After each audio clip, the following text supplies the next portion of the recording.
আসসালামু আলাইকুম, আমি Asiya Islam. Welcome to my channel Cookmaster Bangla recipe. আজকে আমি আপনাদের জন্য নিয়ে এসেছি অসম্ভব সুন্দর একটা নুডলস আর ডিম দিয়ে নাস্তার রেসিপি। আর এই নাস্তাটা যদি বাসায় আপনারা একবার তৈরি করে কাউকে খাওয়ান, তাহলে সে দেখবেন বারবার আপনার কাছে এই নাস্তাটাই খেতে চাচ্ছে। দেখতেই পাচ্ছেন কতটা সুন্দর এই নাস্তাটা। তো আর কথা না বাড়িয়ে চলুন দেখা যাক এটা আমি কীভাবে তৈরি করেছি। Let's go to my channel. এই নাস্তাটা তৈরি করার জন্য আমি এখানে চুলায় একটা হাঁড়িতে পানি দিয়ে দিয়েছি। আর এই পানিতে আমি নুডলসটা সেদ্ধ করব।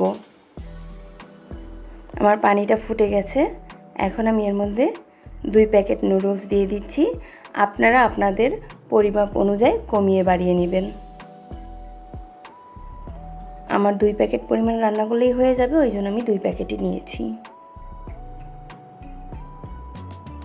নুডলসটা আমরা সবাই সেদ্ধ করতে পারি, তো ওইভাবেই আমরা সেদ্ধ করে নেব। আমরা রেগুলার যেভাবে সেদ্ধ করি, আমি নুডলসটা সেদ্ধ করে নিচ্ছি।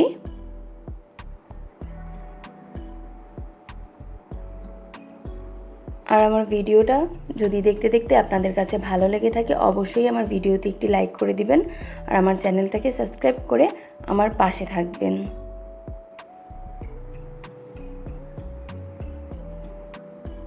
আমার নুডলসটা সেদ্ধ করা হয়ে গেছে প্রায়, দেখতেই পাচ্ছেন।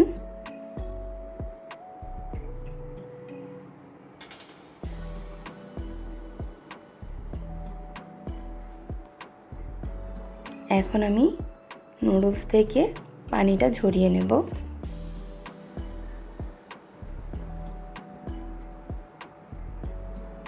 আমি এখানে একটা ছাঁকনি নিয়ে নিয়েছি আর তার মধ্যে নুডলসটা দিয়ে পানিটা ঝরিয়ে নিচ্ছি। আর আমি এখন এটাকে একটু ঠান্ডা পানি দিয়ে ক্লিন করে নিচ্ছি। এটা যদি করা হয় তাহলে নুডলস কখনো দলা পেকে যায় না।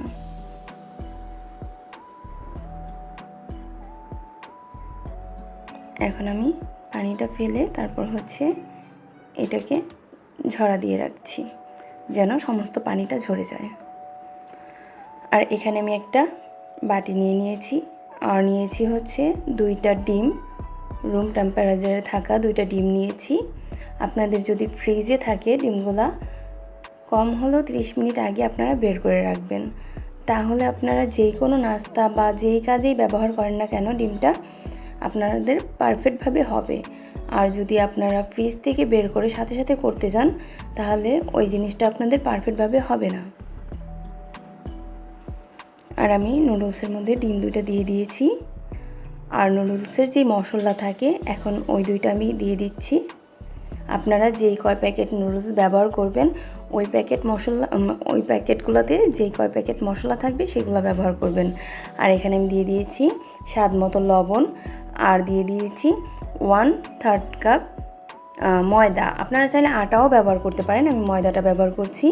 আর দিয়ে দিয়েছি 1/3 কাপ পেঁয়াজ কুচি আর দিয়ে দিলাম পরিমাপ মতো কাঁচামরিচ আর ধনিয়া পাতা কুচি। আপনারা আপনাদের পরিমাপ অনুযায়ী দিয়ে দিবেন।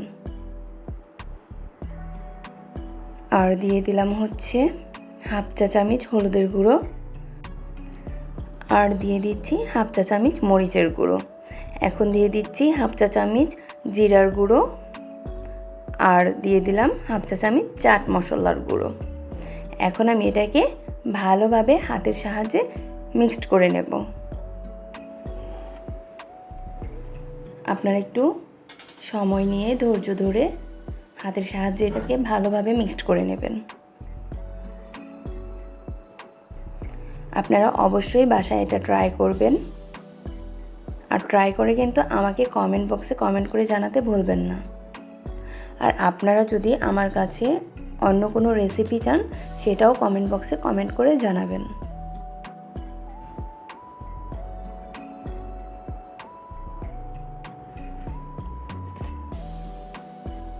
আমি এটাকে মিক্সড করে নিলাম, দেখতেই পাচ্ছেন আমার এটা সুন্দরভাবে মিক্সড করা হয়ে গেছে।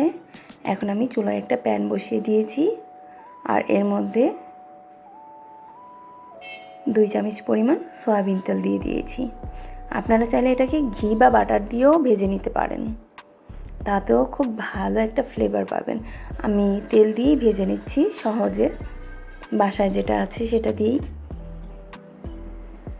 আমার তেলটা গরম হয়ে আসছে।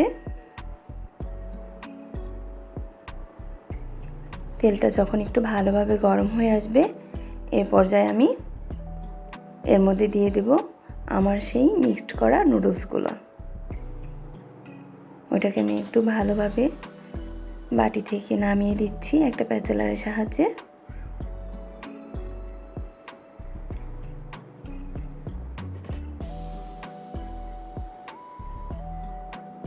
আর এটাকে এখন আমি এই প্যাচেলারের সাহায্যেই চারো সাইড থেকে একটু চেপে চেপে পুরোটা সমান করে দেব। আপনারা চাইলে এটা হাতের সাহায্যও করতে পারেন, যেহেতু তেলটা গরম হাতে লেগে যেতে পারে, তো রিস্ক না নিয়ে আমি প্যাচেলারের সাহায্যেই করে দিচ্ছি। প্যাচেলারের সাহায্যে করলে একটু সময় লাগবে, তো আপনারা একটু সময় নিয়ে করবেন। রিস্ক নিয়ে হাত দিয়ে করতে যাবেন না, তাহলে হয়তো বা গরম ভাব লাগতে পারে আপনার হাতে।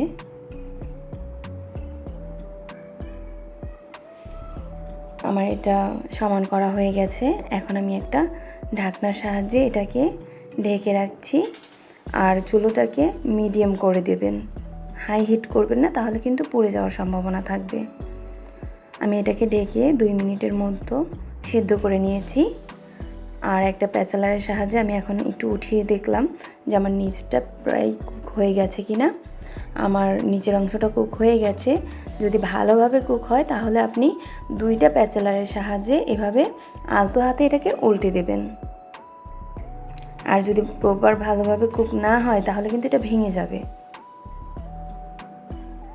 আমার এটা ভালোভাবে কুক হয়েছিল, ওই জন্য সহজেই এটা আমি উল্টাতে পেরেছি, দেখতেই পেয়েছেন। আর এখন আমি অপোজিট পাশটাকেও ঢেকে রান্না করব আরও 1-2 মিনিট।